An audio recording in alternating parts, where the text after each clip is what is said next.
If you go back in history, you see like CRM was focused around sales, and that was sort of the initial way of looking at what customer experience was. It wasn't quite enough. The reality is, as we're evolving, the actual focus for CX and engagement is service.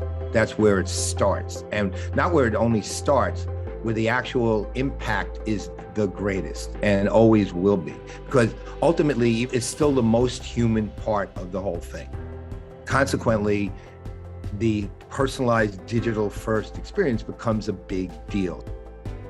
Digital first is one of our primary research and development and just development themes here for Oracle Service. We kind of put everything right now under the moniker of digital first. There is the customer facing side where you're looking at digital assistants and people who want to self-service and everything like that.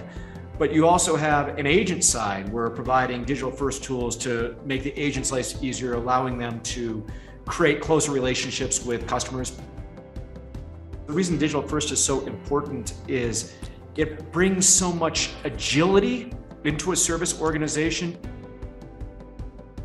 We first initially partnered with Oracle on the digital assistant side of it. And once we implemented that, we saw the increase from 9% to 35% almost immediately. To us, that was a tremendous savings, and not only the savings part of it, but also what we saw was a tremendous increase in customer experience, feedback, in terms of people were a lot happier. We noticed that the feedback were much nicer, than before, where instead of getting more complaints, we're getting more like, hey, this thing works, thanks for helping us and stuff like that. So that's being a big plus for us. And again, I can't stress enough, for me at least, digital first or digital is always about improving the customer experience.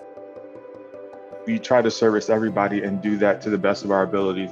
We service people via chat, because that's even one of our bigger lines of communication. And then that's exactly why we partnered with Five9 to make sure that we are giving the best quality service from a telephony standpoint. So for those types of customers that don't necessarily want to get on the chat, they still have a line or a way to contact us and for us to give that high-class service.